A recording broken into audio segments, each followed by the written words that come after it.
Mother's Table Talk on iExceed Parent Network. We're mothers, we're around the table, we're talking positively about empowering parents, about finance, about early years, relationships. Our key focus really is to empower parents, because we believe empowered parents equals successful children. With me is Nova. She is known as the Chief Wise Wife. She's a relationship expert, and she's also an author and a speaker. And Ida is also an author and a speaker. She is the owner of 2 childcare nurseries, and she is an expert on early years and childcare, especially from her experience as a midwife as well. And Charmaine is an author and a speaker, and Charmaine's kind of key focus is on finance and budget. And myself, Donia, I work in schools with young people, really trying to encourage them and motivate them to be successful in employment, enterprise, and also in education. And today, I'm leading this session because we're focusing on young people, how to motivate them, how to get them to goal set, and why it is important to goal set. Because when I do work in colleges and in schools, I find that a lot of young people that I get, especially if we're focusing on those who are on the verge of exclusion or at risk of being excluded, what I usually find is that a lot of those students just don't have clear goals. They don't know where they're going. They don't have, a sense of purpose. But these are students who are at risk of being excluded. Their parents are having difficulties with them. But by the end of the session, we have a total different children. And the reason that we have that is because I do an intense goal setting session with them. So I really try to emphasize and encourage parents to actually goal set with their children. I mean, why do you... it's something, obviously, I do with the schools when I speak. I get parents to goal set as well. I'm really shocked at the amount of parents that don't realize goal setting is important. What do you guys think? Is there a reason why parents may not think goal setting is important? What do you mean? Well, I think for some parents, the goal is you will be successful, you will make lots of money, you'll become a doctor or a lawyer or some high flying. For some parents, that is the goal for their child, full stop. For others, let me just get through each day. They've got so much going on internally themselves, possibly whatever emotional issues or things that are happening, that they don't actually realise that they have to take control of their child, and they leave it to the school system. Or it's somebody else's fault if their child is failing. For me, I have to say, I didn't actually set goals for my kids. Shock horror. I bribed them. Mine was bribery. You want a PlayStation? Okay. Persuade me. Why should I buy the PlayStation for you and the games? And so they would come up with what they think they should do to deserve. And it was usually, because of their age, usually along the lines of academia, doing well in certain exams and what have you. So I found it pretty easy. They stayed focused, they stayed in line. As they got older, I say to them, well, actually, now you're of a certain age, when they reached like the GCSEs, like, I don't need to pay you anything. So it was usually some sort of monetary, you're going to get this amount of money as the reward. But that sounds more like a reward in terms of getting a goal, because you still have the goals, isn't it? You still had a case of there is something that you have to achieve to get this reward, isn't it? Yeah, so they didn't just get it. So you were focused on them doing well in school, you were focused well on them doing it well in their GCSEs, but probably not in a structured manner, isn't it? Yeah, I mean, okay, how about you, Ida? Was the goal setting in your house like structured, or?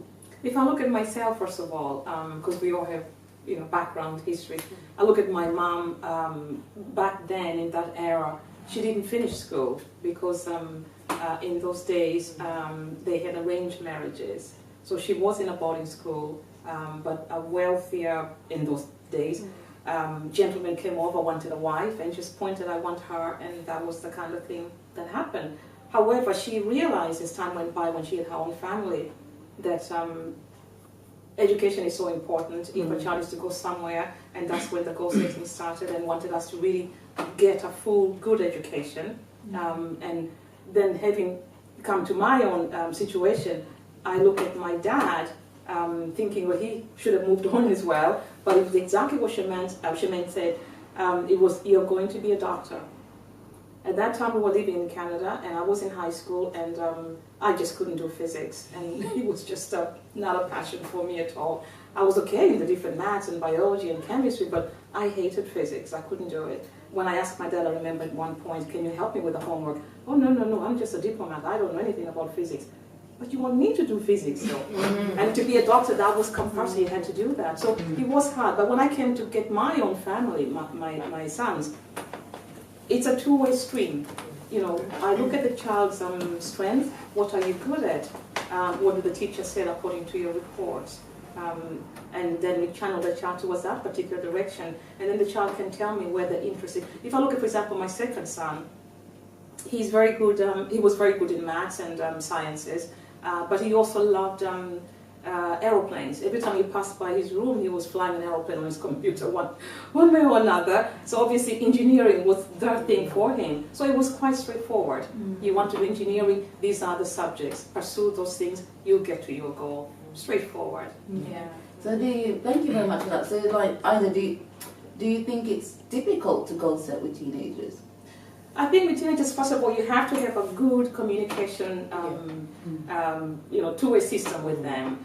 They are a little pinch of being a friend with them as a parent, but also knowing there are boundaries that they shouldn't cross at all with regard to respect. When I say a friend, meaning they are able to communicate with you, to talk with you quite open. This is what I like, mommy. This is what interests me, mommy or daddy, whatever. And then from there, you can then move it forward. We have to understand, coming from the medical point of view, they are going through a turmoil of hormonal imbalance. They are bound to be angry for no good reason whatsoever. And then there are times when they just want peace. They just want to isolate themselves from everybody else, lock themselves in their rooms, and don't go and disturb them. Give them that space. It has to be at the right time and the right place to have this conversation. Not so and so come down and say, we're going to discuss about your future. It's not going to work. It's not going to work at all. So it's a two-way stream. And I think maybe sometimes that is where some families go wrong, where the dictation overrides the two-way stream, listening to the child's voice as well, and at the right time. Okay. I think that would help a lot. No, thanks for that. I mean, like with Nova, you earlier, or at some point, we've discussed about the family and goal setting with family. So, in terms of your individual daughter or an individual child, what would you say would be a good process to goal set? And what maybe in your circumstances, what did you do? Did you do 1 year, 5 year, 10 year? Is 10 year too far away to even be considering? Well, I would say, sorry folks, hold on. Yeah, when I came to setting goals as a family, it was easier. Okay. Setting goals with my daughter on our own, although we sat down and wrote a lot of stuff, 4, 5 years, 10 years, the short-term goals, 3 months, 1 year, it was so tight the way it was written. I think she felt like she had no space to even breathe. Okay. So it didn't work, and she would tell me, I don't like setting goals because I just find it too difficult to accomplish them. So the more you grow and learn, then you begin to realize you can't set the goals so tight, and you can't dictate to your child either. So the child has to be involved one. Yes. And even though the child is involved, don't make the child do everything, because to try to make it look alright, they would write as much things as possible sometimes. Only to, like what happened with my eldest daughter, only to realize, oh my God, I can't continue with this. I'm so frustrated. So that's why you have to kind of tell them, no, you don't have to write all of that, but at least leave some gaps. Just think about a few things that would help to take you forward, so you're moving in the right direction. No, it's interesting actually. I think it's also important, first of all, to expose the teenagers way before they become teenagers to a variety of experiences. It's from there that they might find something of interest to their future, and then hopefully set them home. I would agree with that, because I got my boys involved in different things, scouting and sports and outside activities. Some were curricular in terms of academia, and some were just recreational. And then it was a case of saying to, well, actually, God has a purpose for you. So whilst I want you to be rich and famous, You may not want to be rich and famous. Yeah. You know, so it's kind of like seeking God for the plans and what His plans and purposes. And I think where my eldest, he had certain goals, you know, by the time he's 20, by the time he's 30, there were certain things he wanted to achieve. And he has achieved, you know, I think 2 of them before he was 20. So it's literally, whereas the other one, he's kind of like, I'd like to do that and I'd like to do this, and he's more free-spirited. But the one thing that has always remained is something to do within the sporting field, because that is his passion. And I always say to them, you have a gift, and the gift has to bring you joy. So if it's something that you can do without having to think about it and struggle, and you really enjoy doing it, then go with that. It may not necessarily be a case of being a doctor or a lawyer, but as far as I'm concerned, if you're not robbing anybody, stealing, it's not going to make me shame. Fine, go ahead. And I think that's a good point actually, because I remember recently I did a seminar on goal setting and visions and values, because I think it's so important. Because I think if people know where they're going or have some idea where they're going, it's easier to stay focused and not be distracted, especially as a young person. And I remember a mother calling me and saying that, oh, my daughter is confused because she wants to be a lawyer. And as a mother, I know that that's not right for her because of her personality, you know, and I thought that was interesting. And I think you can be like, oh, but the mother's trying to force the child somewhere else. But I can understand maybe what the parents see. She don't see the characteristics in that child that would make her a good lawyer. So what I said to the mother then is, think about this. Perhaps her saying she wants to be a lawyer, it's her not really identifying what it is she likes about law. So is it a case she likes lawyer because she's focused on social justice? She likes, you know, helping people. Yeah, so you have to look at your child and kind of look at, why? Why do they want to be that? And not just say, oh, no, I think you should go into the medical field because you're good at medicine or you're good at taking care of people. It's looking at, why does she want to be a lawyer? What are our skills? And also, I think with the goal setting, a good thing to do is, if you're setting goals and they say that they want to be they want to be a musician, it takes time, especially in 2015. Take them to different places to do with music, because then they'll realize, oh, I like this or I don't like this, or what other goal, what they need to get there.